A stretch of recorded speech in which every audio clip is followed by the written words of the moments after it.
Hello, welcome back to Bi-vocational Ministry. I'm Jonathan, and today I'm going to talk to you about my biggest mistake in ministry and how and why you should avoid it. So stay tuned.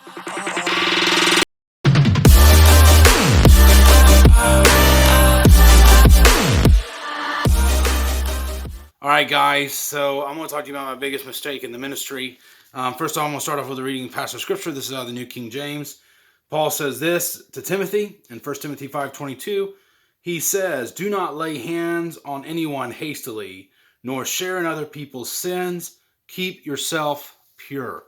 And I can't tell you how important that is, that you do not act in haste. That was my big sin. That was my big mistake, was hastiness.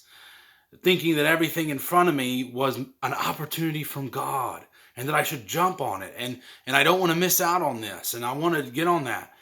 Not everything is an opportunity from God. And you need to take the time to discern that. I can't tell you how many headaches I've created for myself because I joined up with a ministry that I had nothing to do, that I should never have joined up with, just because it was in front of me. And if I would have taken the time to evaluate, pray, seek the Lord, then I probably would have avoided that mistake of joining with other ministries and putting myself in places I shouldn't have been or never have been, or joining up with certain people that I had no business of joining up with.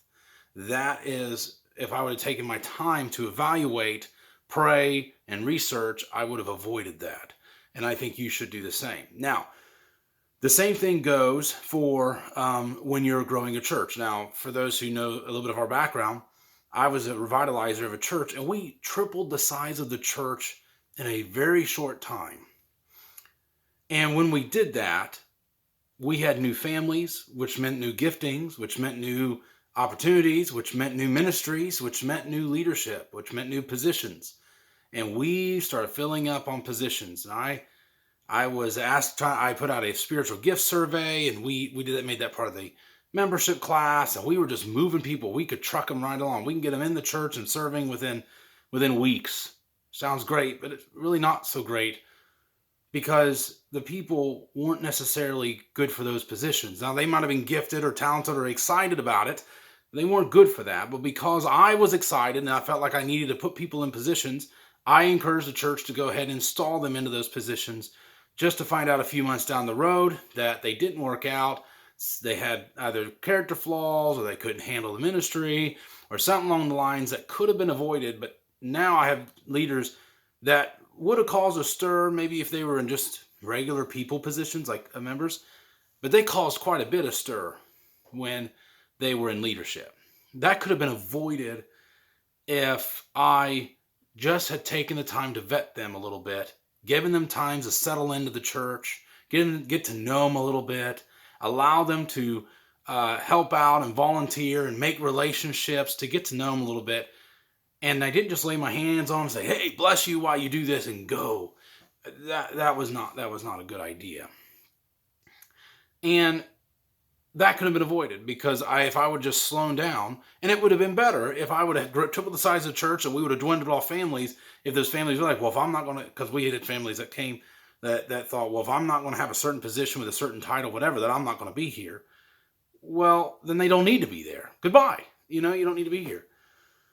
But it would have been better to lose them that way than to put them in a position to find out that they were just, didn't fit.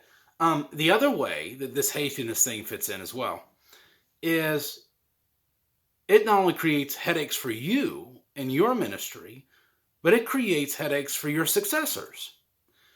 When I had taken on the church and we were revitalizing it, they had went through a similar process back in the 1990s where they had a lot of growth very quickly. They had a pastor come in. I actually talked to the pastor. Came in the 1990s. They were growing the church very quickly. And they even made plans to expand the church parking lot, add a second story to the fellowship hall and youth wing, and make the sanctuary larger. They had huge plans. So they were growing very quickly in this area. And sure enough, that pastor did the exact same thing I did. He needed people in positions.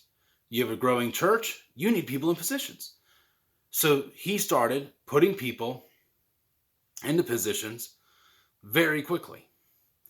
Now, that pastor, after doing that, he put people in positions, he got the church at that point, and then he moved on to another church, moved on to another ministry, for reasons I don't know. I don't know why. I don't think it was any drama related. I think it had something to do with his kids or something. Anyway, but those people in positions stayed in those positions. And for the next 20 years, numerous pastors came and left the church because of the people in those positions. Not that they weren't nice, but they weren't qualified.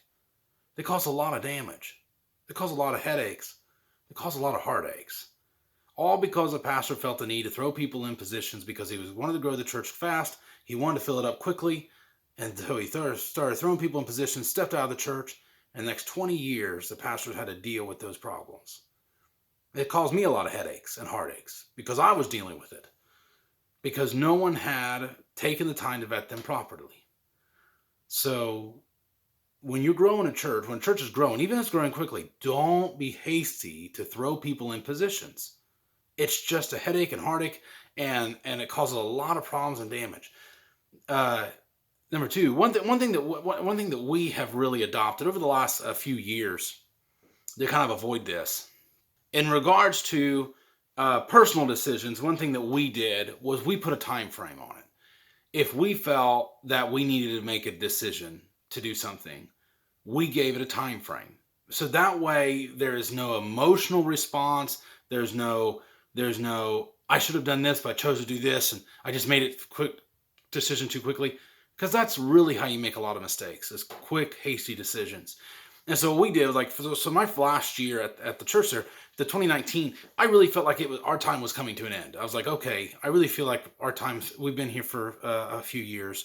It's time for us, our time's coming to an end. And that summer, the summer of 2019, it was really strong. We really felt like it was time for us to move on. And time for us to go do something else. And we prayed about it, and we felt like we wanted to give it till December of 2019. We said, we want to give it till December of 2019, and at that point, we will make the decision if we're going to step out or if we're going to stay. Because it's always been my goal to stay at a church for like my whole life. That's everybody's goal, but that's not really as realistic for everybody. And so we prayed about it, and we stuck it out for the next number of months, and by the time December came, we were good and ready to step out and pursue and go a different direction. But in that time of waiting, this is what happened. We were living in the parsonage, and the Lord opened up a door for us to be able to move out into another house. He opened up other doors of opportunity, and another minister had introduced himself that fall that I was getting to know. And he was able to step in when I stepped out. And it was so much easier and better transition, and everything was so much smoother just because we took the time to not be hasty about it. And that is one thing that I would really encourage you is in ministry, man, we all want to make serious progress, and we all want to make progress quickly. People want to be part of that success story that the church just blossomed out of nowhere and all that. But that's not how good, successful churches come and stay. Good, successful ministries come and stay. Good, successful ministries take time. They take effort. They take work, and they take the proper amount of vetting to keep the church moving in a good, healthy direction. So please do what Paul says to Timothy. Do not lay hands on anyone hastily, nor share in other people's sins. Keep yourself pure.